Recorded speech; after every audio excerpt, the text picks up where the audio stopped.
Declaro aberta esta sessão ordinária do plenário do Supremo Tribunal Federal de 29 de novembro de 2023. Cumprimento os eminentes colegas, ministra Carmen Lúcia, ministro Dias Toffoli, ministro Luiz Fux, José Edson Fachin, ministro Alexandre de Moraes, ministro André Mendonça, ministro Cristiano Zanin, e nos acompanhará por videoconferência o ministro Cássio Nunes Marques, que ainda se recupera de uma cirurgia. Cumprimento a ilustre Procuradora-Geral da República em exercício, doutora Eliseta Maria de Paiva Ramos, que nos dá o prazer da presença, e peço à senhora secretária que faça a leitura da ata da sessão anterior. Ata da 37ª Sessão Extraordinária do Plenário do Supremo Tribunal Federal, realizada em 23 de novembro de 2023. Presidência do senhor ministro Luiz Roberto Barroso. Presentes à sessão os senhores ministros Gilmar Mendes, Carmen Lúcia, Dias Toffoli, Luiz Fux, Edson Fachin, Alexandre de Moraes, Nunes Marques, André Mendonça e Cristiano Zanin. Procuradora-Geral da República em exercício, doutora Eliseta Maria de Paiva Ramos. Abriu-se a sessão às 14h31, sendo lida e aprovada a ata da sessão anterior. Não havendo qualquer objeção quanto à ata, declaro aprovada. Registro a presença no plenário dos estudantes de Direito da Universidade Estadual de Tocantins, Unitins de Palmas. Sejam muito bem-vindos e desejo que façam um bom proveito na sessão dessa tarde. Chamo para julgamento conjunto as ações diretas de inconstitucionalidade 7.066, 7.070 e 7.078 da relatoria do ministro Alexandre de Moraes. O processo começou o julgamento em plenário virtual. Houve o destaque da ministra Rosa Weber, que depois retirou o destaque. O ministro Cristiano Zanin não vota porque o ministro Ricardo Lewandowski já votou. Passo, então, a palavra ao eminente ministro Alexandre de Moraes para relatório e voto. Presidente, boa tarde, Vossa Excelência, boa tarde, ministra Carmen, eminentes colegas, a Procuradora-Geral em exercício.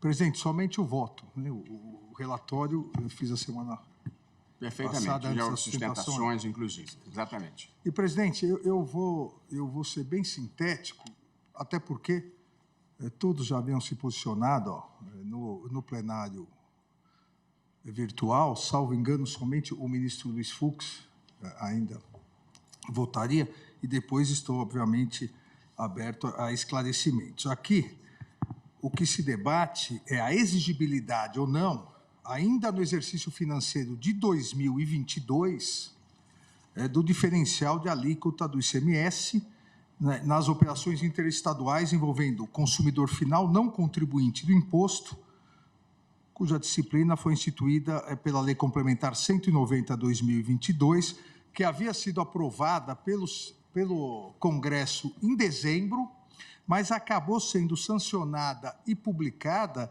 dia 5 de janeiro.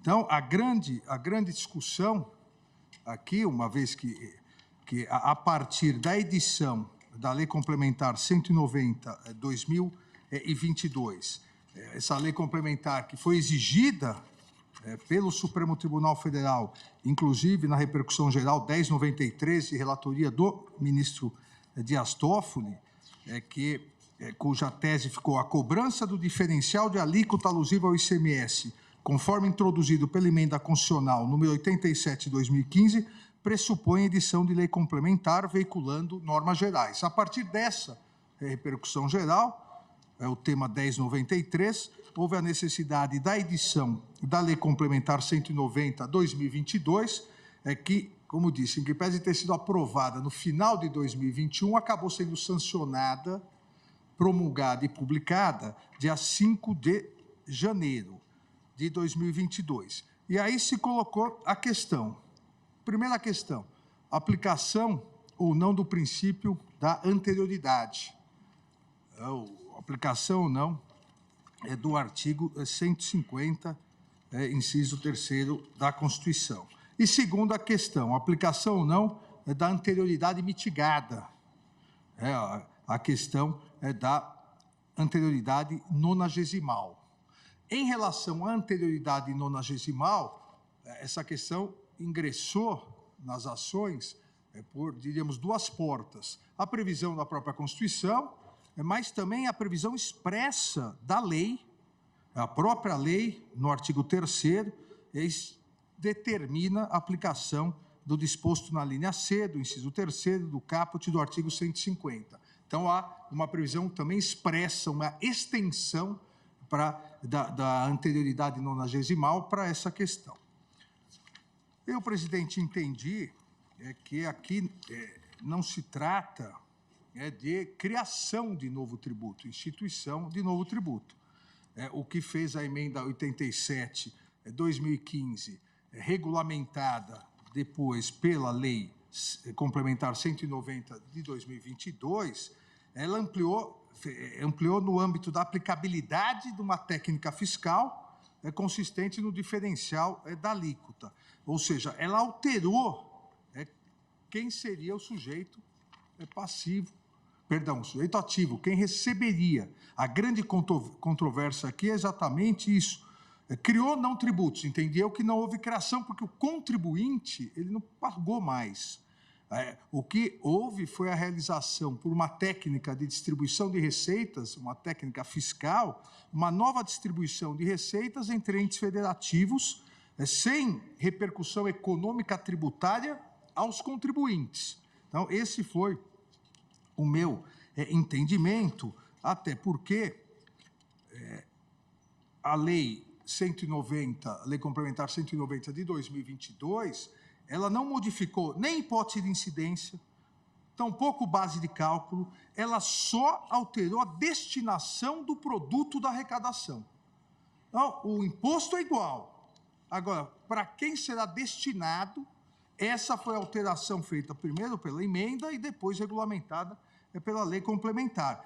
A alteração na destinação do produto da arrecadação, como eu disse, por meio de uma técnica fiscal que atribuiu a capacidade tributária ativa a um outro ente político, o que, de fato, como decidido anteriormente na repercussão geral já citada de relatoria do ministro Dias Toffoli, de fato dependeu de regulamentação por lei complementar. Mas, ao meu ver, cuja eficácia poderia ocorrer no mesmo exercício, pois, repito, entendi que não houve aqui instituição de um novo tributo, nem tampouco majoração desse tributo. Ainda saliento rapidamente, presidente, que a qualificação da incidência do DIFAL nessas operações interestaduais, como nova relação tributária entre o contribuinte e a fazenda do Estado do destino, não afasta a constatação de que a emenda constitucional 87/2015 e a lei complementar 190/2022, ambas não visaram interferir na esfera jurídica do contribuinte, no sentido de pagar outro tributo ou pagar mais tributo. Ele vai pagar para outra pessoa pessoa jurídica, direito público, que irá arrecadar. Houve um fracionamento do tributo entre Estado produtor, alíquota interna, e o Estado de destino. Antes era concentrado. Em virtude disso, me pareceu que o Congresso Nacional, em relação ao contribuinte, orientou-se por um critério de neutralidade, ou seja, sem repercussão econômica ligada à obrigação principal da relação tributária. Há alegações de que eventuais obrigações acessórias, prazo, outra regulamentação, acabariam afetando a esfera do contribuinte, não no sentido de majoração ou instituição de tributo, mas reflexamente. Mas aí nós temos a súmula vinculante 50, que determina que norma legal que altera o prazo de recolhimento de obrigação tributária não se sujeita ao princípio da anterioridade. Então, presidente, esse é o resumo da discussão. Como entendi que não se trata de majoração ou instituição do novo tributo, mas sim, agora, um fracionamento destinatário entre o Estado produtor, a alíquota interna, e o Estado do destino, me parece, e foi nesse sentido que votei, que não há nem a incidência do importantíssimo, óbvio, princípio da anterioridade, mas o que o princípio da anterioridade garante, é uma garantia do contribuinte, é a não surpresa. O contribuinte não pode, no mesmo ano, ser surpreendido. Olha, a partir de agora, nesse ano em que foi criado o tributo, você vai pagar. Ou, nesse ano em que foi majorado o tributo, você vai pagar. O contribuinte, ele tem o direito, e até porque isso ingressa na esfera patrimonial, uma proteção ao direito de propriedade, o contribuinte tem o direito a não surpresa, a se planejar. Aqui não há a surpresa, porque o imposto já existia. A diferença é, contribuinte, ao invés de você pagar para o Estado A, agora você vai pagar o mesmo valor fracionado, Estado A, Estado B. Então, por isso, entendo que não se aplica o princípio da anterioridade. Havia votado, presidente, pela também inconstitucionalidade da previsão do artigo 3º da lei complementar, que determinou expressamente determinou a aplicação da anterioridade mitigada, anterioridade nonagesimal. Mas, analisando aqui sustentações orais e o voto do eminente ministro Dias Toffoli, me parece que realmente não há nada que impeça o legislador, o Congresso Nacional, o legislador, a estabelecer uma anterioridade nonagesimal, mesmo fora dos casos da Constituição. Não há uma vedação. O que a Constituição garante é o mínimo. Nesses casos, a anterioridade de 90 dias é obrigatória. Mas, realmente, pode entender, isso bem salientado pelo ministro Dias Toffoli, pode entender o Congresso Nacional que, olha, aqui é importante também, que pese não ser criação de tributo, não ser majoração de tributo, o legislador pode entender que 90 dias para que o contribuinte possa se adequar, até operacionalmente ele possa se adequar a realizar esse pagamento agora fracionado. Então, nesse sentido, presidente, eu reformulo o meu voto em relação à questão da anterioridade nonagesimal. Em resumo, presidente, entendo que eu julgo improcedente, como fez o ministro Dias Toffoli, também todas as ADIs, porque eu havia julgado improcedente a primeira delas, a 7066, mas parcialmente procedente a 7070 e a 7078, exatamente afastando a anterioridade nonagesimal. Com essa reformulação do voto, presidente, eu julgo improcedente todas as ações diretas, a ação direta 7066, a ação direta 7070 e a ação direta 7078.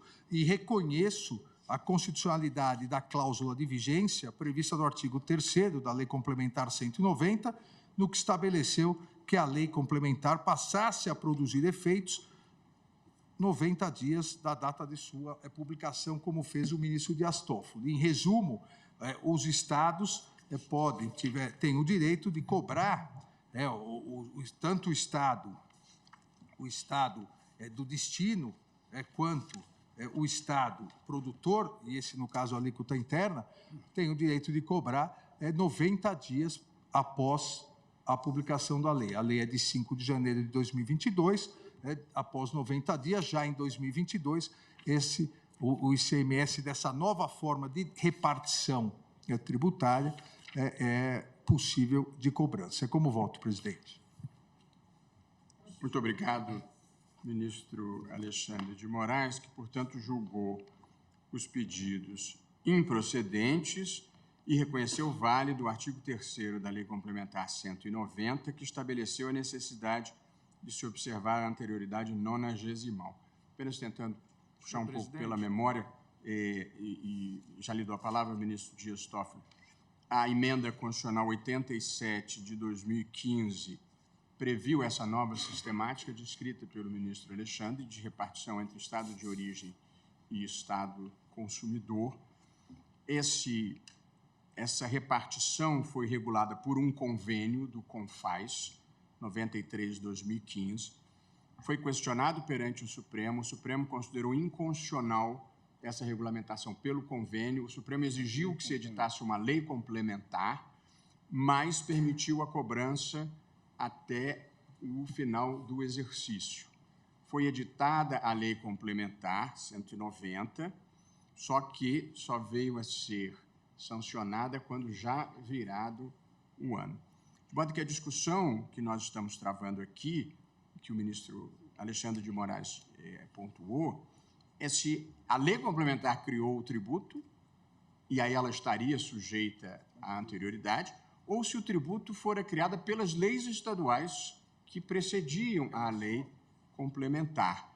E o que tem de circunstância nova é que, embora o ministro Alexandre entenda que não foi a lei complementar que criou o tributo, portanto, ela não estaria sujeita à anterioridade, como ela previu expressamente, poderia fazê-lo, de modo que considerou válida esta previsão. Pois não, ministro Dias Toffoli.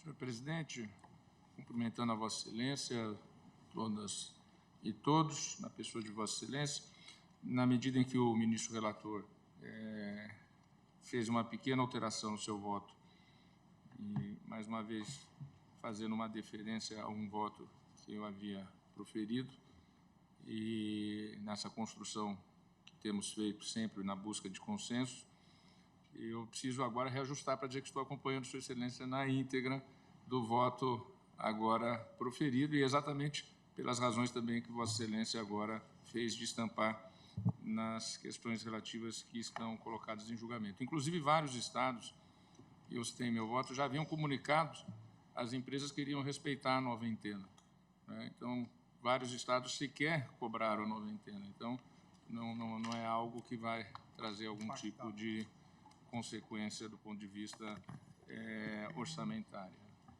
Muito obrigado, então, ministro Dias Toffoli. Acompanhando o relator. Portanto, adianta o voto para acompanhar o relator, que, por sua vez, havia reajustado o seu voto para acompanhar o ministro Dias Toffoli. Como vota o ministro André Mendonça? Minha saudação, senhor presidente, saudação, eminente ministra Carmen Lúcia, eminentes pares, também eminente procuradora-geral da República em exercício, senhores e senhoras advogados e advogadas, servidores e servidoras. Senhor presidente, eu havia votado já no plenário virtual, nesse caso, e o meu voto estava em aderência a um voto vogal apresentado pelo eminente ministro Luiz Edson Fachin, assim que, se não houver divergência, eu consultaria sobre a possibilidade de primeiro votar o ministro Luiz Edson Fachin, porque, na verdade, como autor da posição, a minha seria mais de aderência à posição de Sua Excelência. Nós ouviríamos ele, mas já antecipando que a minha posição é de aderência e manutenção do voto anteriormente proferido. Certamente, ministro André Mendonça. Então, ouvimos agora o ministro Luiz Edson Fachin, que, em plenário virtual, havia aberto divergência quanto a esse ponto. Pois não, ministro. Muito obrigado, presidente. Reitero as saudações já feitas a Vossa Excelência, a ministra Carmen Lúcia, os eminentes pares, a senhora Procuradora-Geral da República em exercício, advogados e advogados que acompanham este feito, este julgamento. Senhor presidente, eu vou seguir a metodologia da brevidade adotada pelo ministro Alexandre de Moraes, agradecendo a deferência e a gentileza do ministro André Mendonça, que já houvera me honrado acompanhando a posição que sustentei no plenário virtual. E, sem embargo, de também comungar com a necessidade de produzirmos consensos, os consensos também pressupõem, não raro, uma explicitação de dissenso. Então, neste caso, eu gostaria de explicitar aquela divergência e a razão pela qual eu estou a mantendo em relação ao sempre proficiente voto que o ministro Alexandre de Moraes vem de proferir, sendo acompanhado pelo ministro Dias Toffoli, que houvera pontuado a observância da noventena também já no plenário virtual. E qual é a razão objetiva nesse julgamento conjunto dessas duas ações diretas em constitucionalidade? Nós estamos apreciando um tema veiculado em sede de lei complementar no ano de 2022. A lei entra em vigor, é certo que nos primeiros dias de janeiro, dia 5, mas a lei entra em vigor em 5 de janeiro de 2022. Creio que, pelo menos abstratamente, não há divergência, ou não haverá divergência entre nós, no sentido da completa incidência da regra constitucional sobre as duas anterioridades, tanto a noventena, a anterioridade nonagesimal, quanto a anterioridade, ou seja, do princípio da anualidade. Isto porque a regra quanto a isso me parece bastante evidente do artigo 150, inciso 3º, letras C e B. E por que menciono nesta ordem C e B? É que a Lei Complementar 190, ao entrar em vigor no seu artigo 3º, determinou a observância da anterioridade nonagesimal, como, aliás, o ministro Alexandre sublinhou agora. Mas esse dispositivo, a linha C, determina observar o que está na linha B do artigo 153, que trata precisamente, me permito reproduzir as exatas palavras da Constituição, da vedação de cobrar tributo no mesmo exercício financeiro que haja sido publicada a lei que os instituiu ou aumentou. Portanto, como eu disse, creio que abstratamente, quiçá todos estejamos de acordo no sentido da observância como regra dessas duas regras, tanto a noventena quanto o princípio da anterioridade anual. Qual é o elemento diferencial que vem à tona? É que o dispositivo da Constituição fala em instituir ou aumentar. Então, o argumento que se tem é que, nesse caso, não teria sido instituído nem aumentado. Ora, esse Supremo Tribunal Federal julgou, quando apreciou a ADI 2325, a necessidade e, portanto, deferiu a pretensão no sentido de chancelar a necessidade de lei complementar. Ora, necessária a lei complementar é porque há ônus tributário envolvido, quando menos, neste caso, por exemplo, que se veda, por exemplo, um creditamento amplo em relação a este diferencial ou default que aqui está em questão. Por isso, a minha dificuldade é em subscrever a ideia de que uma lei que entra em vigor em 2022 possa ser tributariamente exigível no mesmo exercício financeiro, e não é uma lei, digamos assim, estadual, de natureza ordinária. Nós estamos a falar de uma lei complementar à Constituição e submetida às limitações do poder de tributar. Por isso, muito resumidamente, senhor presidente, em todas as vênias, a compreensão em sentido diverso, eu estou mantendo a posição no sentido de defender a aplicação das duas regras da anterioridade, tanto a anual quanto a assim dita mitigada. Bem, se ouve da tribuna o conjunto de patronos dos estados da federação sustentando ser prescindível a observância daquela anterioridade relativa à anualidade, na medida em que sustentaram da tribuna que o DIFAL tratar-se-ia de mera repartição do produto da arrecadação tributária do ICMS e apuração do tributo devido. Tenho para mim que esse argumento não prospera porque esse tribunal julgou necessária a lei complementar e submeteu a lei complementar à Constituição. Portanto, tal como o ministro André Mendonça já sublinhou, e estou neste ponto também aderindo às preocupações de Sua Excelência, a regra constitucional da anterioridade, quer a mitigada, quer a outra, não me parece ser ela mesma suscetível de mitigação. Por isso, entendo não assistir razão aos requerentes, ou seja, aos entes dos estados, e do sempre brioso Colégio Nacional de Procuradores Gerais dos Estados, quando sustenta esta natureza de uma mera repartição de um produto de um determinado tributo. Por essa razão, senhor presidente, entendo que a lei complementar só tem aptidão para gerar efeitos a partir de 2023. Por isso, estou julgando ambas as ações procedentes para aplicar a interpretação conforme ao artigo 3º do artigo 190 de 2022, para observar os princípios da anterioridade anual e nonagesimal, ou seja, julgando procedente, aliás, a 7.066, esta procedente, e improcedente as outras duas, a 7.070 e 7.078, divergindo, portanto, da compreensão do eminente ministro Alexandre de Moraes.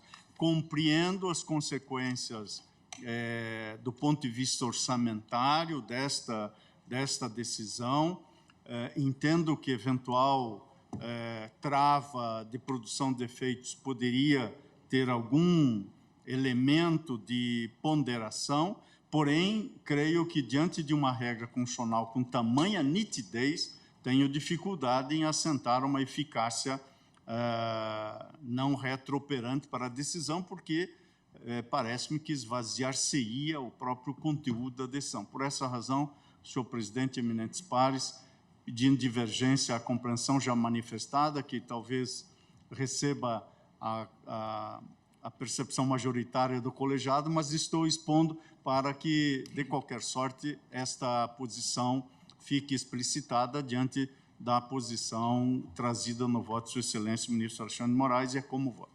Obrigado, ministro Fachin. Então, Vossa Excelência entende que a criação do tributo foi o objeto da Lei Complementar 190 de 2022. Daí porque entende que se aplica o princípio da anterioridade.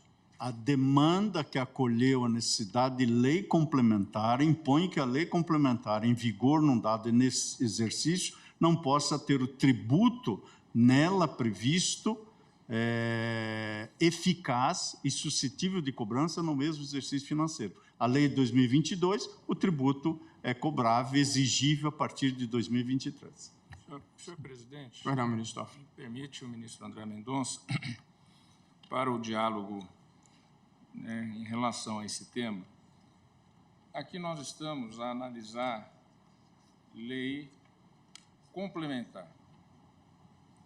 A rigor, a lei complementar ela trouxe regras gerais e ela foi ditada, inclusive, em razão de decisões anteriores do próprio Supremo, em caso que foi de minha relatoria, julgado, salvo engano, a unanimidade, que não poderia ser feito apenas por acordo do CONFAS, mas teria que ter as regras de repartição de receita. O que ocorre? Vários estados já tinham leis editadas anteriormente à sanção, ministro Gilmar, da lei complementar, com as devidas ênias dos que entendam de maneira diferente, as regras gerais editadas por lei complementar, elas não trazem regras matrizes de instituição do tributo. Ou seja, a lei complementar não se sujeita à anterioridade, seja a geral, que é pelo exercício financeiro, antigamente chamado de anualidade, seja a nonagesimal, a partir dos seus 90 dias. Por que que eu aqui julguei improcedente em relação ao artigo 3º, e agora me honra com a aderência ao ministro relator, é porque a própria lei complementar avisou aos estados e ao contribuinte, só 90 dias depois. E as duas leis estaduais que nós estamos aqui, para ser mais preciso, uma distrital e uma do estado do Ceará, elas foram editadas em dezembro de 2021. Ou seja, a lei com a regra matriz, ministro Fachin, ela foi editada dentro da anterioridade geral. Lei complementar a rigor, ela trata da distribuição, aqui no caso do ICMS, na regra da Federação Brasileira. Então, a ela não se impõe nenhuma das anterioridades, nem a geral, nem a específica. Mas, no caso, ela mesma quis a específica. E no que dizia sobre a anterioridade geral, a referência ao artigo 3º-B, o artigo 3º-B caiu na votação, no substitutivo final. Então, ficou só o 3º-C, que é esse da noventena. Por isso que o meu voto foi pela improcedência, porque não cabe em matéria de lei complementar anterioridade nenhuma, mas aqui a própria lei assim o quis. Só queria fazer esses esclarecimentos, e as leis estaduais são de 2021. Muito obrigado, ministro me Dias permite, Toffoli. então, senhor presidente, Vossa Excelência tem a palavra para voto, ministro André Mendonça. como havia antecipado, eu, com as mais respeitosas vênias, não só ao eminente relator, mas também ao reforço argumentativo trazido pelo eminente ministro Dias Toffoli, eu adiro à tese de aplicação das duas anterioridades, tanto de 90 dias como anual, e, nesse aspecto, manifesto total aderência ao voto conduzido nessa tarde, reiterando o voto anteriormente já proferido do ministro Luiz Edson Fachin.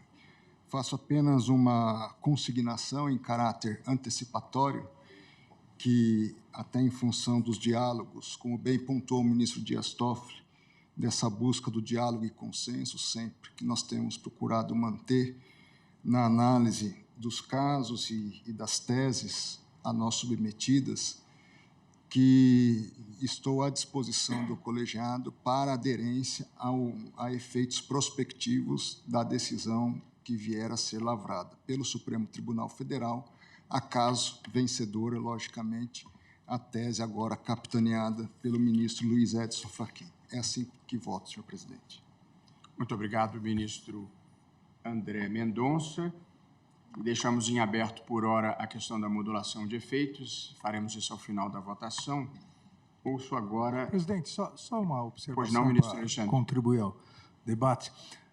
Veja, acontece aqui, ou aconteceria uma questão estranha, porque como antes não havia o fracionamento das alíquotas, em aplicando o princípio da anterioridade, na verdade, é a alíquota interna de cada estado e a outra alíquota. Simplesmente, tudo vai ser pago, então, para o estado de origem durante esse ano? Porque, na verdade, o tributo continua o mesmo. Se pagava tudo para um estado. Veio a lei e determinou que se dividisse em dois. Se nós aplicamos um ano para frente, então tudo vai ser pago para esse estado ou simplesmente metade do tributo não será pago? Então, essa é uma questão que se coloca, só para reforçar, e o eminente ministro Fachin bem colocou, salvo engano meu, ele não afirma que foi criado um novo tributo. Essa é a questão importante que foi colocada pelo ministro Fachin. O que ele afirma, e essa é a tese de Sua Excelência, é que, como o Supremo exigiu lei complementar, o tributo, apesar de já existente, mas o tributo constante nessa lei complementar deve respeitar o princípio da anterioridade. Então, nós concordamos que o tributo já existia, mas como ele é o objeto da lei complementar, Sua Excelência entende que se aplica a anterioridade. Acho que eu entendi corretamente. Se permite, Claro. exatamente isso, até explicitando a resposta à questão que o eminente presidente havia formulado, e, portanto, vai nessa direção, e tal como o ministro Dias Toffoli vem de asseverar, claro, leis estaduais já tratavam deste tema. Porém, não se tratava de um diferencial exigível, porque o Supremo determinou que, para sua exigibilidade, era necessária a lei complementar. Então, esta é a tese. Mas aí era uma questão de eficácia, né, suspensa. E quando o Congresso aprova, ministro Fachin, desculpe a interrupção de repente, quando o Congresso aprova, obviamente todos nós sabemos, são 15 dias úteis para o presidente da República sancionar. O que fizeram os estados? Já adequaram todas as suas leis, ainda no ano de 2021, à lei complementar que seria sancionada. O que ocorre é que o então presidente da República sancionou-a no dia 4 de janeiro. Mas isso não tira e não gera, para efeitos daquilo que é a previsibilidade do contribuinte, que os estados já haviam elaborado suas respectivas leis de acordo com a lei complementar a ser sancionada. E a lei complementar traz ainda um antídoto em relação a isso, ao fixar o prazo de 90 dias, a noventena, que foi claramente adotada a partir do voto do ministro Toffoli. Que está expressa na lei complementar. Mas só para arrematar, presidente, compreendo essa posição e, sem dúvida nenhuma, ela se posta numa interpretação mais do que razoável do caso da lei complementar e da Constituição. Nada obstante, há um fato jurídico inequívoco. A lei complementar, editada por decorrência de julgamentos desse tribunal, que obstava a exigibilidade dos tributos, entra em vigor em 2022. Portanto, foram poucos dias, os estados já previram essas circunstâncias, submeter isso ao crivo de uma principiologia constitucional vinculante, parece-me que esta é, pelo menos, a dificuldade que tem, mas, claro, compreendo a posição. Muito bem. A questão é muito interessante e envolve inúmeras matérias. Quer dizer, apenas, ministro Fux, se me permite, Vossa Excelência vai votar pela primeira vez, e aqui há um precedente de Vossa Excelência que eu acho que merece registro. Quer dizer, a Constituição originária, ela previa que nas operações interestaduais, compra e venda de uma mercadoria, se o adquirente da mercadoria, em estado diverso do estado produtor, se o adquirente não fosse contribuinte do ICMS, fosse uma pessoa física como um de nós, o imposto seria devido exclusivamente no estado de origem. Portanto, a regra geral da Constituição originária é o imposto só é devido no estado de origem. Com a ampliação do comércio eletrônico, se percebeu a injustiça de que, estando o consumidor em outro estado, o Estado não tivesse nenhum tipo de participação na arrecadação desse tributo. E aí veio uma decisão do CONFAS, que é o órgão que reúne os secretários de Fazenda, e aprova um protocolo prevendo a distribuição desse imposto entre o Estado de origem e o Estado consumidor. Aí veio o Supremo, numa decisão da qual Vossa Excelência foi relator, e disse: a mudança pode parecer muito boa, mas só pode ser feita por emenda à Constituição. Aí foi aprovada a emenda constitucional número 87. Aprovada a emenda constitucional número 87, vem o CONFAS, esse Conselho de Secretários de Fazenda, e regulamenta a emenda constitucional, prevendo a distribuição entre Estado produtor e Estado de origem na arrecadação do tributo. Veio o Supremo, uma vez mais, e declara a inconstitucionalidade do convênio do CONFAS, que regulamentou, dizendo que tem que ser por lei complementar. Já em acordo de outrem que não eu. Já um novo acordo, dizendo que tinha que ser lei complementar. Só que o Supremo modulou, ele não quis invalidar aquelas cobranças, aquela distribuição entre Estado produtor e Estado consumidor que já estava em curso. Estamos em 2021. Então, o Supremo diz que vale a cobrança até o final daquele ano, mas a partir dali se dependeria de uma lei complementar. Aí o Congresso vota a Lei Complementar 190 de 2022. Conclui a votação ainda em 2021. O Congresso concluiu a votação. E aí manda o projeto de lei para a sanção do presidente da República. Por circunstâncias da miudeza da política, o presidente não sanciona em dezembro de 2021. Ele sanciona em 4 ou 5 de 2022 a lei complementar que o Supremo considerava indispensável para que os estados pudessem cobrar na forma dessa distribuição Estado produtor e Estado consumidor. Mas aqui, e o ponto de divergência, é que os estados e o Distrito Federal, eles já tinham leis instituindo a cobrança desse tributo desta forma distribuída. De modo que o tributo não foi criado pela lei complementar. Não há surpresa. O que a lei complementar fez foi legitimar a cobrança que já vinha sendo feita, sendo que a lei complementar, que não criou o tributo, e sem necessidade de fazê-lo, previu a anterioridade de 90 dias, nonagesimal, de modo que os estados não puderam cobrar validamente em janeiro, fevereiro e março de 2022.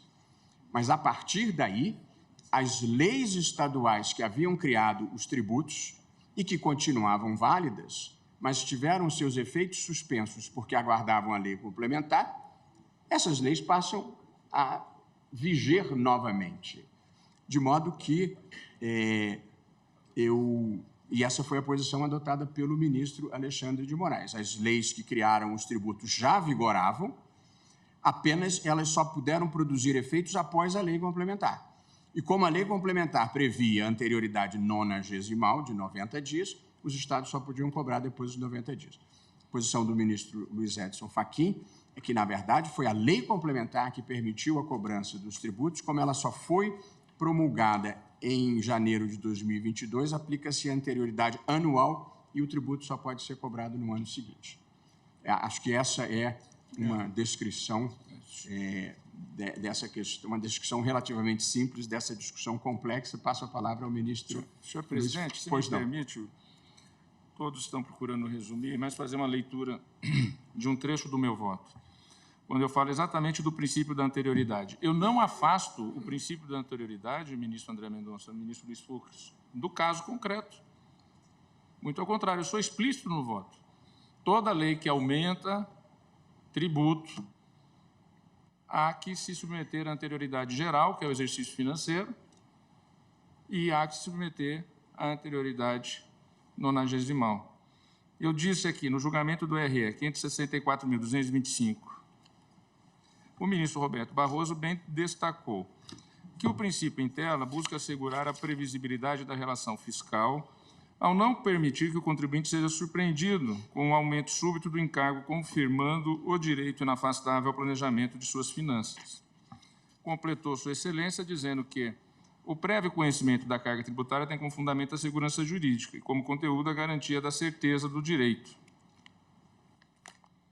Convergindo, cumpre rememorar que, no exame da ação direta 4461, medida cautelar, o relator, ministro Marco Aurélio, consignou que o princípio da anterioridade se destina a assegurar o transcurso de lapso temporal razoável, a fim de que o contribuinte possa elaborar novo planejamento e adequar-se à realidade tributária mais gravosa. Fecho aspas. E aí eu sigo dizendo exatamente que toda lei que cobrar tributos no mesmo exercício financeiro em que haja sido publicada a lei que os instituiu ou aumentou, nem antes de decorridos 90 dias da data em que haja sido publicada a lei que os instituiu ou aumentou, observado o preceito, pode ter sua aplicabilidade.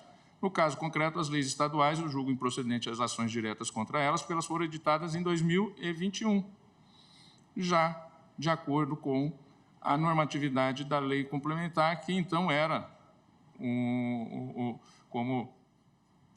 era apenas autógrafos enviados ao presidente da República, mas que já era de todos sabido que viria a ser sancionado. Ora, antigamente, antes da reforma tributária, ministro Gilmar Mendes, a anterioridade à anualidade era uma anualidade mesmo.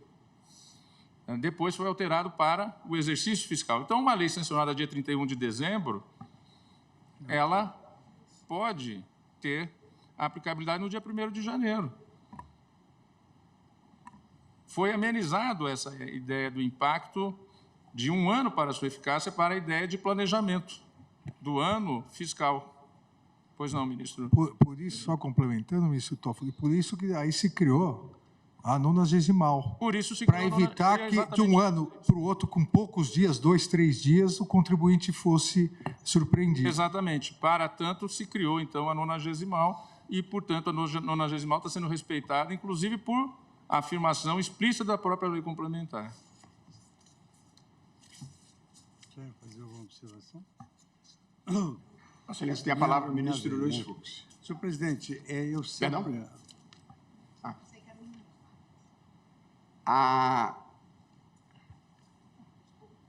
Não, é verdade. Vossa Excelência tem toda a razão. O ministro Cássio Nunes Marques, que, como disse ao início, se recupera de uma cirurgia delicada, mas com esforço pessoal está presente por videoconferência e, pela nossa ordem de votação, Sua Excelência tem a palavra com muito prazer. Obrigado, senhor presidente. Aqui em cumprimento, o ministro Luiz Roberto Barroso, ministra Carmen Lúcia, de ilustres pares, doutora Eliseta Maria de Paiva Ramos, procuradora-geral em exercício, senhora secretária da sessão, senhores advogados, servidores, Boa tarde a todos. Senhor presidente, eu tenho um voto mais alongado, mas nada adicional que foi dito.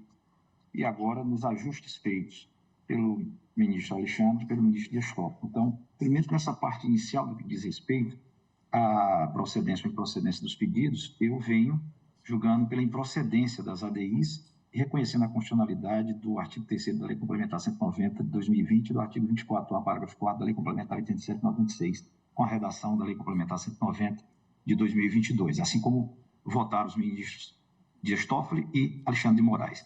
E aguardo, eventualmente, se houver necessidade de uma discussão de modulação. Como voto? Muito obrigado, ministro Cássio Nunes Marques, que vota, portanto, acompanhando o voto reajustado do ministro Alexandre de Moraes, no sentido da improcedência com observância da anterioridade nonagesimal. Agora sim, ministro Luiz Fux, Vossa Excelência tem a palavra. Boa tarde, senhor presidente. Boa tarde, senhora Procuradora da República, aqui presente na sessão, eminentes colegas. Saúdo a todos da pessoa do ministro Gilmar Mendes. Senhor presidente, eu sempre me batia no sentido de que, nesse novo momento histórico do direito, o contribuinte não é mais objeto da tributação, ele é sujeito de direitos. E esse sujeito de direitos tem, como direito fundamental, o direito da não surpresa fiscal, de não ser surpreendido. Por outro lado, também entendo que a Fazenda também não pode ser surpreendida porque ela arrecada para a satisfação das necessidades coletivas.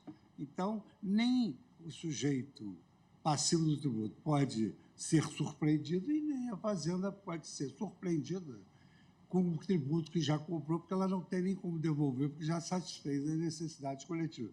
Por isso que é muito importante fazer-se aqui uma ponderação. E a ponderação que eu faço, senhor presidente, de início, eu estava acompanhando efetivamente o ministro Fachin no tocante à anterioridade. Entretanto, eu verifico que, nesse caso concreto, e a Lei de Introdução às Normas do Direito Brasileiro estabelece uma norma improcedente, que nós devemos levar em conta o ambiente objetivo jurídico. Os estados já estavam cobrando. Eu tenho aqui anotado que no portal J, sob o título Entenda quando cada estado vai começar a cobrar o DIFAL e o ICMS, vários estados já cobravam, independentemente de qualquer anterioridade, e outros cobravam com anterioridade nonagesimal, ou seja, em suma, todos já cobravam esse imposto. Até porque, como está com o ministro Dias Toffoli, mal bem, já tinha até transcorrido a anualidade. Essa estratégia que houve de publicar no outro ano, no dia 5 de janeiro, eu acho que nós devemos levar em consideração uma interpretação teleológica sistêmica. Quer dizer, a lei, o que se impede é que, por uma questão de planejamento, o contribuinte não seja obrigado a pagar um imposto novo criado sem a sua devida previsibilidade. Mas não é o que ocorre agora.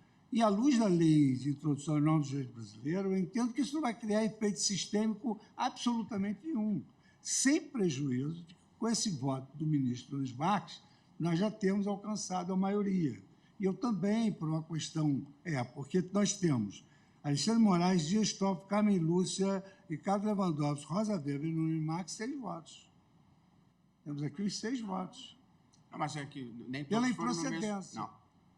Pela improcedência. Vamos aguardar o final. Vamos aguardar o final para fazer a conta. Não votei, ministra Fux, Carmen Eu Lúcia. tenho aqui anotado isso, mas isso que importa. Não, porque esse era no virtual. O julgamento plenário recomeçou. Virtual. Hein? O julgamento recomeçou. Recomeçou agora. Recomeçou. Do zero, porque houve destaque no plenário virtual. Inclusive, Como? com Mas eu reajuste. tinha...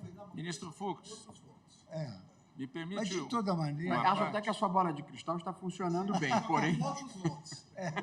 Eu vou ver o resultado se eu adivinhei bem. Então, Ministro de qualquer Fux, maneira... permite uma parte? Pois não. As premissas do meu voto deixam claro, inclusive, que se houver uma lei de um Estado ou do Distrito Federal que majore ou crie imposto posterior à emenda, a lei complementar aqui impugnada, ela se sujeita, sim, à anterioridade geral do exercício fiscal. Ou seja, aqui só estarão resguardadas aquelas leis, e vejo que o relator concorda com essa premissa. Também consta no meu voto exatamente isso. Só para aquelas leis dos estados e do Distrito Federal que foram publicadas no ano de 2021, já na expectativa da sanção da lei complementar. Então, como nós estamos no campo de apreciação da constitucionalidade dessas leis, eu entendo que não haverá nenhuma surpresa fiscal, que é a nossa preocupação, e que é a preocupação da anterioridade. A anterioridade tributária nada mais é do que vamos dizer assim, uma subdivisão do princípio da segurança jurídica no campo do direito tributário.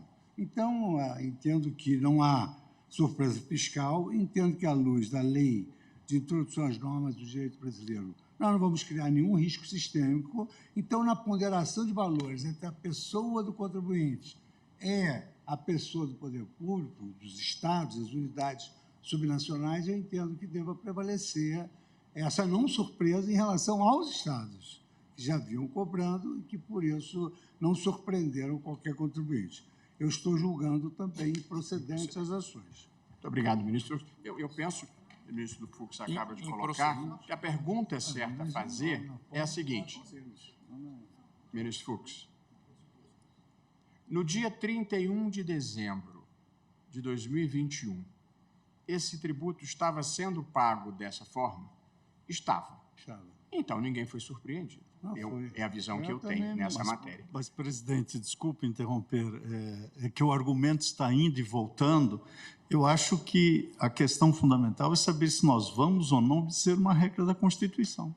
A Constituição, no artigo 150, inciso 3, letra C, determina que, ao observar o princípio essa regra, melhor dizendo, da anterioridade nonagesimal, observe-se também a letra B, que fala da anterioridade anual. Portanto, se nós pudermos mitigar a Constituição, e creio que não devemos, faz sentido toda esta reflexão de que havia leis anteriores, mas as leis não tinham o seu pressuposto nem só de eficácia, mas da própria validade do tributo. E essa lei complementar estabeleceu regras de competência, repartição de competência tributária, entre outras coisas.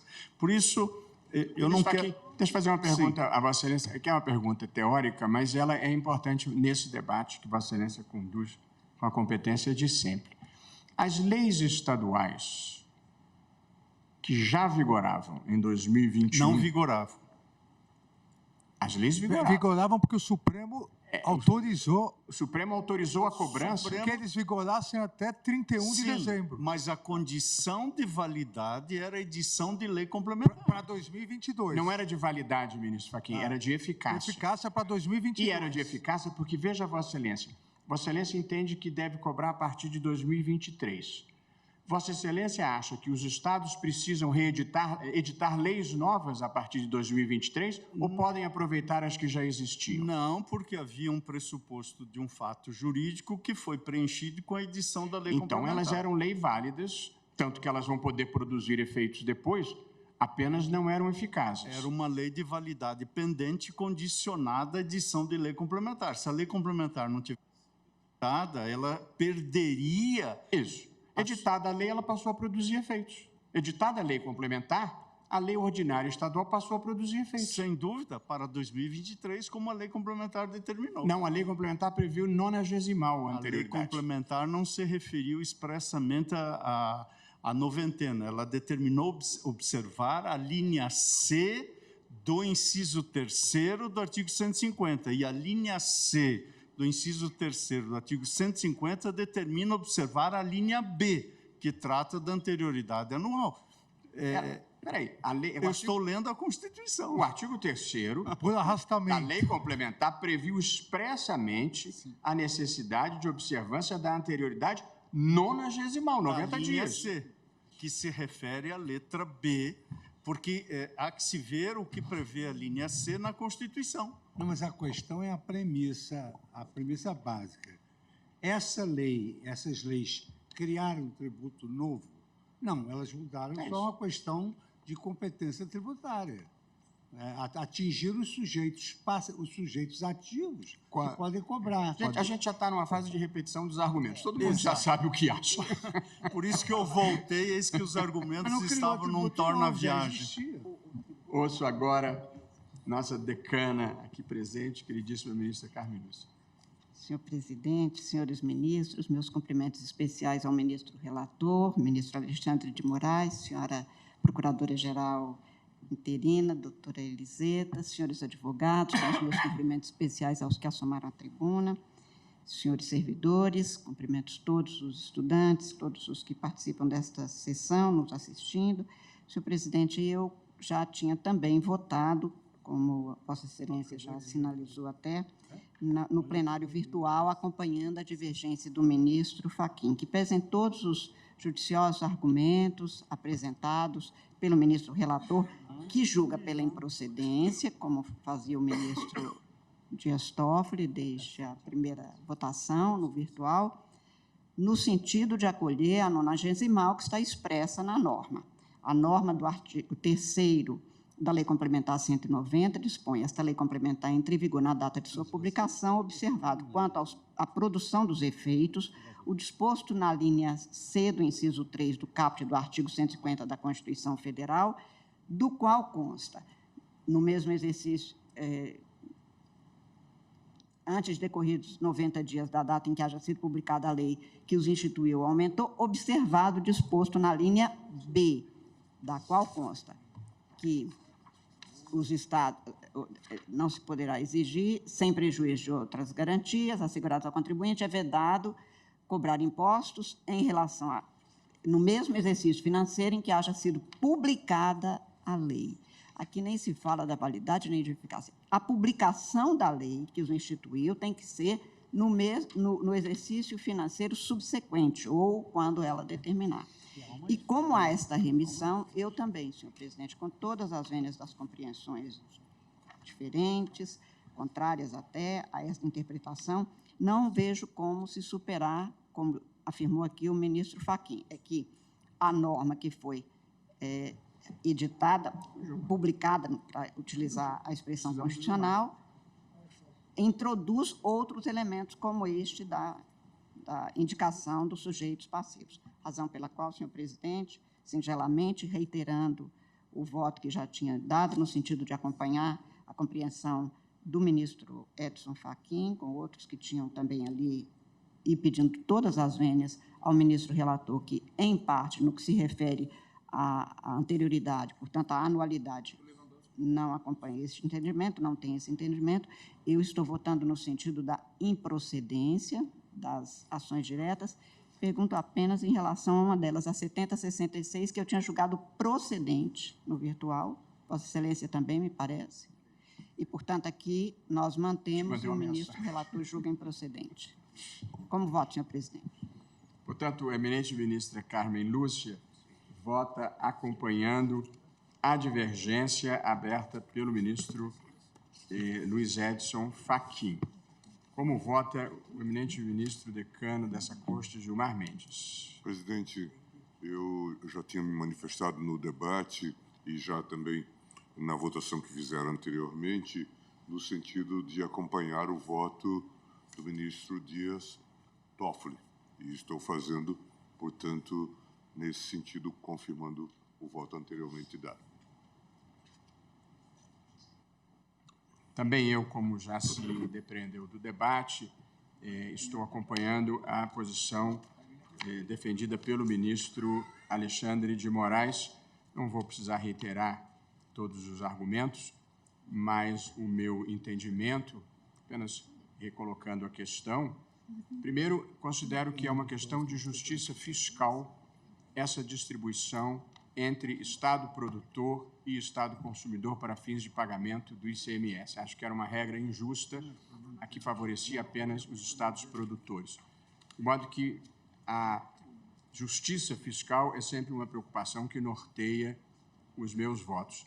Em segundo lugar, houve reiteradas tentativas de introduzir essa modalidade de distribuição de tributos, primeiro pela emenda constitucional que o Supremo exigiu e depois pela lei complementar que o Supremo exigiu. de modo que o meu entendimento, e esse é o ponto central de divergência, é que o tributo foi criado por lei ordinária dos estados e não pela lei complementar federal que o Supremo instituiu como condição. De modo que, uma vez vigente a lei complementar federal, as leis estaduais que tinham a sua eficácia suspensa voltam a produzir os seus efeitos. Nem, a meu ver, se exigiria a anterioridade nonagesimal, mas como a lei complementar a previu, eu acho que se deve seguir. De modo que, pedindo todas as vênias à posição defendida pelo eminente ministro Luiz Edson Fachin, pelo ministro André Mendonça, pela ministra Carmen Lúcia, também eu estou acompanhando a posição manifestada pelo relator. De modo que proclamo o resultado: o tribunal, por maioria, julgou improcedentes todos os pedidos, reconhecendo como válido o artigo 3º da Lei Complementar 190 de 2022, que estabeleceu a necessidade de se observar a regra da anterioridade nonagesimal. Vencidos os ministros Luiz Edson Fachin, André Mendonça, Carmen Lúcia, Ricardo Lewandowski e Rosa Weber.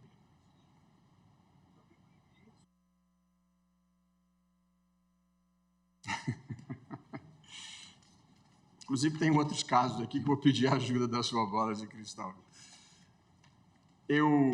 Nós temos uma questão que vai demandar um pouco mais de debate, eu penso que são os embargos de declaração na questão da constitucionalidade da terceirização. Vou chamar isso na volta do intervalo. E agora, nesse prazo final, temos um caso que é apenas proclamação de tese.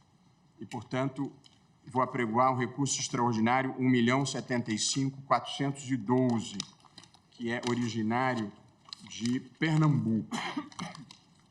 Aqui eu vou relatar brevemente. Aqui é uma controvérsia relativa à liberdade de expressão e ao direito à indenização por danos morais devidos em razão da publicação de matéria jornalística na qual o terceiro entrevistado imputa a prática de ato ilícito a determinada pessoa. Nós tivemos aqui a posição do relator, o ministro Marco Aurélio, que entendeu que empresa jornalística não responde civilmente quando, sem emitir opinião, veicule entrevista na qual atribuído pelo entrevistado ato ilícito a determinada pessoa, no que foi acompanhado pela ministra Rosa Weber.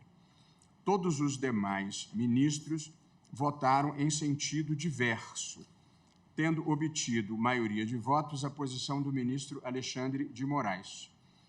No entanto, Sua Excelência, como os diferentes ministros que votaram pela responsabilização apresentaram teses diversas, Sua Excelência, o ministro Alexandre de Moraes, propõe uma tese, e vou dar a palavra à Sua Excelência, que combina basicamente parte da tese proposta por ele como parte da tese proposta por mim mesmo, e, portanto, passo a palavra ao ministro Alexandre de Moraes, que foi o primeiro voto divergente e majoritário, para que Vossa Excelência submeta ao plenário a tese que está propondo e que eu já antecipo que estou de acordo.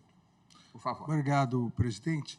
Aqui, presidente, eu pretendi juntar a rácio da minha tese com de Vossa Excelência, englobando a ideia trazida e conversei anteriormente com o ministro Edson Fachin. Então, a tese proposta, item 1. A plena proteção constitucional à liberdade de imprensa é consagrada pelo binômio liberdade com responsabilidade, não permitindo qualquer espécie de censura prévia, porém admitindo a possibilidade posterior de análise e responsabilização por informações comprovadamente injuriosas, difamantes, caluniosas, mentirosas, e em relação a eventuais danos materiais e morais, pois os direitos à honra, intimidade, vida privada e à própria imagem formam a proteção constitucional à dignidade da pessoa humana, salvaguardando um espaço íntimo intransponível por intromissões ilícitas externas. Item 2, na hipótese de publicação de entrevista em que o entrevistado imputa falsamente prática de crime a terceiro, a empresa jornalística somente poderá ser responsabilizada civilmente se, à época da divulgação, havia indícios concretos da falsidade da imputação e o veículo deixou de observar o dever de cuidado na verificação da veracidade dos fatos e na divulgação da existência de tais indícios. Muito obrigado, ministro Alexandre de Moraes, que propõe, então, que seja essa a tese de julgamento. Ouço o ministro Cristiano Zanin a propósito da tese. Presidente, Vossa Excelência, Pois não, ministro Fachin. me permite, de fato, como Vossa Excelência já assinalou, formou-se maioria, exceção de 2 votos, o ministro Marco Aurélio, acompanhado da ministra Rosa, se não me falha a memória. Mas, de qualquer maneira, pela negativa de provimento. E com efeito, a primeira manifestação da divergência, sendo prevalente, desloca a relatoria. Foi de Vossa Excelência, me perdoe. Eu não estou com pouco trabalho, de modo que o ministro Alexandre está em boas mãos. Não, foi...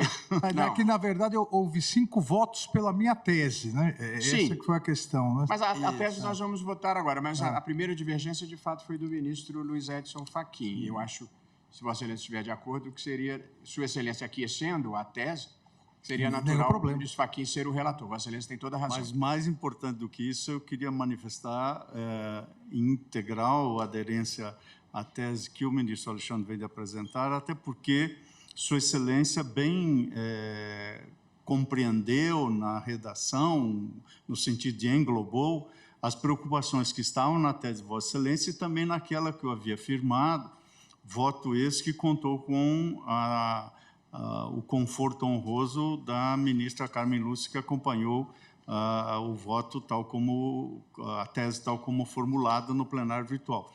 Mas creio que essa formulação que o ministro Alexandre de Moraes vem de traduzir agora, assevera esta posição de centralidade da liberdade de imprensa e estabelece algumas circunstâncias extraordinárias, excepcionais, onde essa responsabilização é possível. Creio que esse também é um exemplo de um esforço colegiado que estamos a fazer para encontrarmos esse denominador comum. Portanto, eu estou subscrevendo a proposição do ministro Alexandre. Muito obrigado, ministro Luiz Edson Fachin, e provavelmente ficará como redator de acórdão, a menos que haja alguma reviravolta.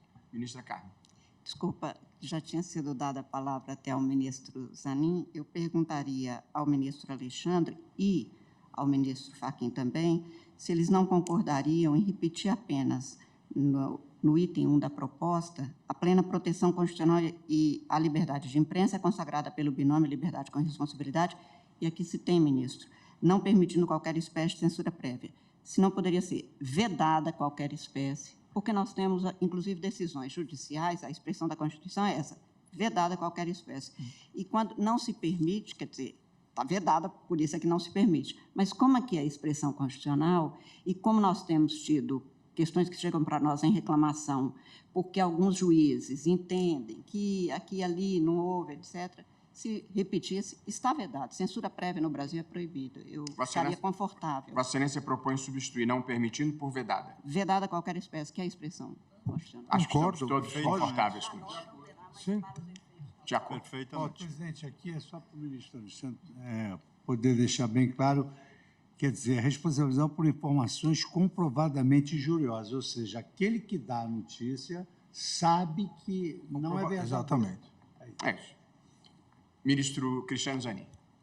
Senhor presidente, cumprimento a Vossa Excelência, cumprimento a eminente ministra Carmen Lúcia, a doutora Eliseta Ramos Paiva, subprocuradora-geral da República em exercício, os eminentes pares, todos, advogadas, advogados.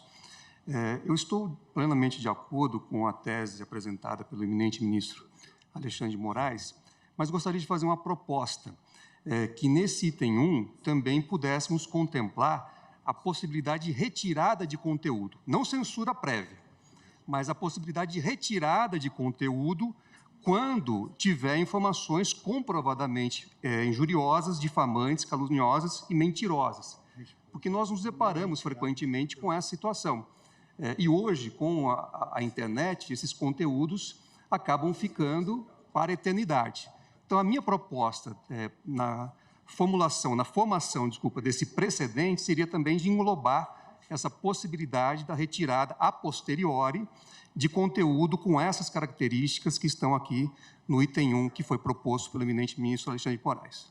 Presidente, posso Claro, sugerir? ministro Alexandre. Eu havia conversado com o ministro Zanin, acho importantíssimo isso exatamente porque a clássica questão da liberdade de imprensa e o abuso eventual, excepcional disso, era em relação a jornais, periódicos. Então, obviamente, depois de publicado, eventualmente a responsabilização acabava porque o jornal era daquele dia.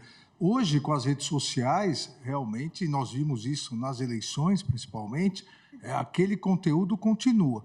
Então, se Vossa Excelência permitir, eu faria a leitura com a inclusão dessa sugestão do ministro Zanin.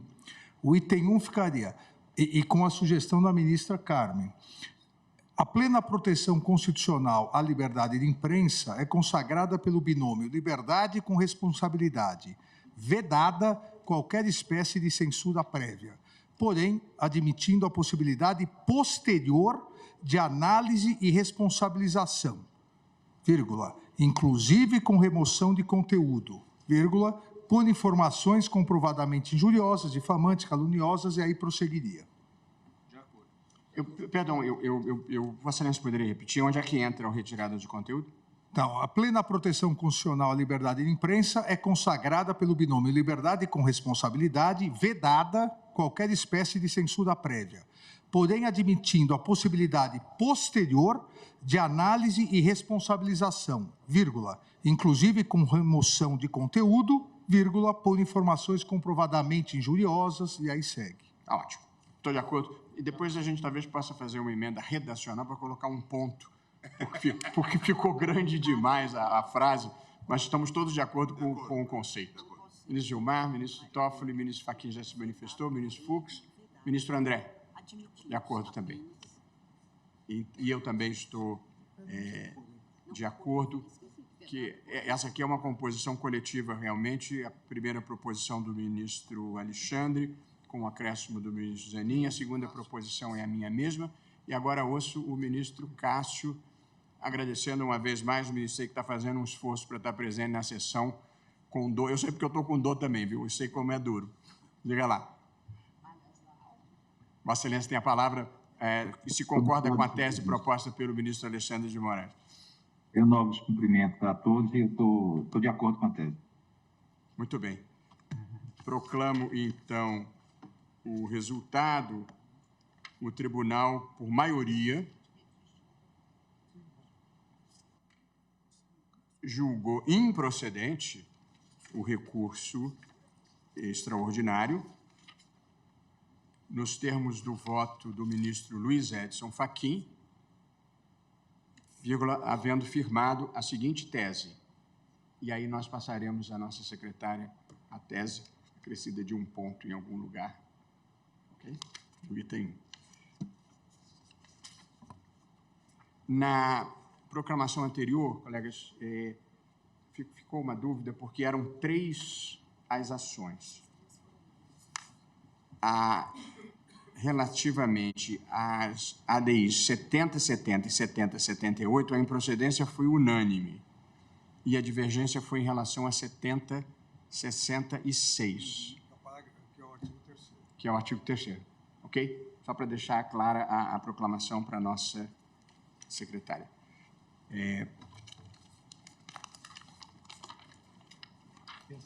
Deixa eu ter a pauta. Nós temos ainda 10 minutos. Resolvemos essa questão da liberdade de expressão e de imprensa. Temos aqui registro especial cancelamento sumário de empresas. Foi suspenso para proclamação de resultado. Vamos ter que ver. Pois não, ministro. Nesse caso, eu atuei como advogado-geral da União e fiz declaração expressa de impedimento, mas penso que já estamos com isso superado, em razão de um julgamento unânime, num caso que o ministro André Mendonça foi liberado a votar, inclusive no plenário, sobre a tese. Então, eu levanto o impedimento em relação à fixação da tese, só para ficar expresso isso publicamente. Tá. Eu também declarei impedimento aqui, que mantenho, por ter atuado profissionalmente, na posição contrária. E aí não me sinto confortável para julgar. Eu acho, pessoal, eu vou suspender a sessão, porque nós temos uma discussão que o ministro Luiz Fux gostaria de travar, que são aqueles embargos de declaração na terceirização. Vossa Excelência disse que precisava de algum tempo para expor seus argumentos, certo? Certo. Então, Vai dar tempo. essa proclamação de tese, ministro Toffoli, quem é o relator? Era o ministro Joaquim Barbosa. Me deixa só tomar pé, a gente tem um minutinho ainda. É o sexto da pauta. 1.075.412. O relator era o ministro Marco Aurélio. Não, perdão. O tema não é esse que a gente acabou de julgar? É o ADI 3952. A ação direta 3952. Deixa eu resgatar o relator aqui. Foi o ministro Joaquim Barbosa. Isso. É a questão da possibilidade de fechar a empresa pela a Fazenda Pública. Isso. Eu vou apenas resgatar aqui, que está em proclamação de tese. Na ausência do ministro Joaquim Barbosa, voto do relator, a ministra Carmen Lúcia acompanhou o relator. A hipótese aqui é uma ação direta de dispositivos que prevê o cancelamento sumário do registro especial a que estão submetidas as empresas tabagistas do país, sempre que constatado pelo secretário da Receita Federal que determinada empresa não está, supostamente, cumprindo a obrigação tributária principal ou acessória relativa a tributo ou contribuição administrada pela Secretaria da Receita Federal. A decisão é a seguinte: após o relatório e as sustentações orais, o julgamento foi suspenso. Pedido do senhor ministro Dias Toffoli, já superamos isso. A decisão foi a seguinte: após o voto do ministro Joaquim Barbosa, julgando parcialmente procedente a ação direta, pediu vista dos autos à ministra Carmen Lúcia. Após o voto da ministra Carmen Lúcia, acompanhando o relator, no sentido da parcial procedência do pedido para dar interpretação conforme a Constituição aos dispositivos impugnados, adotando-se a interpretação de que o cancelamento pela autoridade fiscal do registro especial das empresas dedicadas à fabricação de cigarros há de atender aos critérios da razoabilidade e da proporcionalidade, precedido a. da análise do montante dos débitos tributários não quitados, b. do atendimento ao devido processo legal na aferição da exigibilidade das obrigações tributárias, e c. do exame do cumprimento do devido processo legal para a aplicação da sanção. O voto da ministra Rosa Weber também no sentido de acompanhar o relator pela procedência parcial, e o ministro Alexandre também dava procedência parcial, dando interpretação conforme ao parágrafo 5º do artigo 2º do Decreto 1593 de 77, no sentido de que o recurso deve ter efeito suspensivo, no que foi acompanhado pelos ministros Lewandowski e Gilmar Mendes.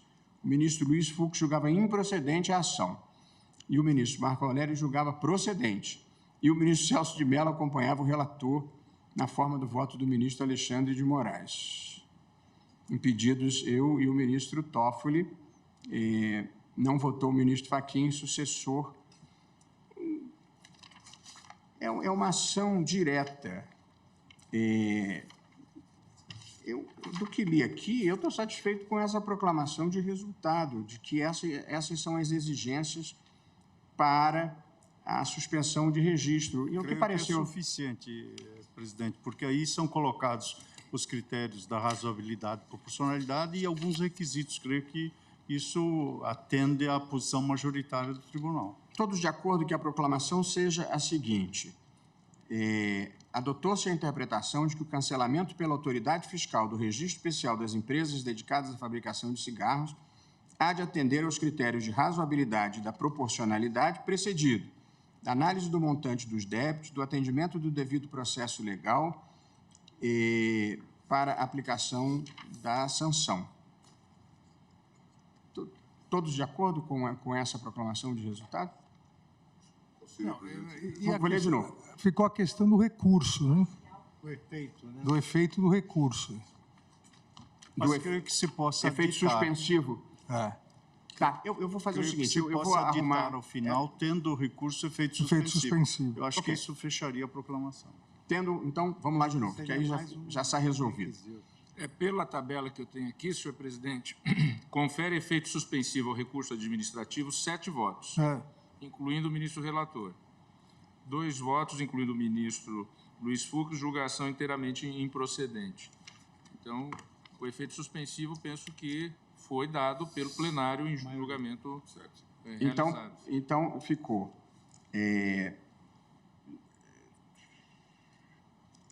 Adotou-se a interpretação de que o cancelamento pela autoridade fiscal do registro especial das empresas dedicadas à fabricação de cigarros há de atender aos critérios da razoabilidade e da proporcionalidade, precedido a. Da análise do montante dos débitos tributários não quitados, b. Do atendimento ao devido processo legal na aferição da exigibilidade das obrigações tributárias, c. Do exame do cumprimento do devido processo legal para a aplicação da sanção. Ponto. Ficou estabelecido igualmente que o recurso administrativo tem efeito suspensivo. É isso? É isso. Ok? Senhor presidente, eu tenho aqui na minha tabela, em relação às condicionantes, houve 5 votos. E houve a esse voto, no meu entender, soma-se o voto do ministro Luiz Fux, porque o ministro Luiz Fux julgava inteiramente improcedente. Ou seja, o voto do ministro Fux sozinho não faz maioria, mas ele contém exatamente as condicionantes da ministra Carmen Lúcia. Então, há 6 votos, sim, para as condicionantes e para efeitos suspensivos, 7 votos. 7 votos. Então, Ok. é a parcial procedência. Parcial procedência. Julgou parcial procedência para interpretar nesse sentido. Ok? Depois me mostra e eu revejo. Então, faço agora o nosso... Como não foi fixado tese? Foi fixado tese? Não, na verdade, primeiro porque é um caso muito particular de uma empresa que era inadimplente, quanto mais no recolhimento de tributos, produzindo um quadro de concorrência desleal com as demais. Enquanto que acho que é uma situação muito particular. Mas, seja como for, eu acho que nós fixamos uma tese. Exatamente, ou deixa seja, de uma ser. contribuição para a proclamação. Porque a minha Acaba ideia, tendo uma que temos debatido aqui, é que sempre que a decisão é vinculante, é bom saber qual é a tese que vincula. A própria conclusão da tese. Essa própria disposição. Perfeito. Voltaremos, então, com o ministro Fux, com o caso de Vossa Excelência, embargos de declaração no RE 958252, que envolve a terceirização. Ok? Presidente. Pois não, ministro Cássio. Antes de Vossa Excelência encerrar, nesse caso da DI 3952, o ministro Celso de Mello já havia proferido voto. Eu não sei se há reafirmação dessa parte dispositiva, que eu não é só para registrar que eu não participaria dessa parte do julgamento. De proclamação do resultado, né? Entendi. Proclamação de resultado. Isso. Exatamente. Só essa observação. Isso. É isso. Nem eu tampouco participei. Tampouco eu, senhor presidente. Por estar impedido, apenas nós estamos contabilizando os votos. Mas muito obrigado, ministro Cássio. Senhor presidente, acho que eu não participo também desse julgamento. Ministro Cristiano Zanin, tampouco. E como Vossa Excelência anunciou, eu também não voto, que o relator foi o ministro Joaquim Barbosa. Perfeito. Já está quase sem quórum. Não, mas ele votou. Presencial. É isso. Muito bem. Fica suspensa a sessão pelo prazo regimental.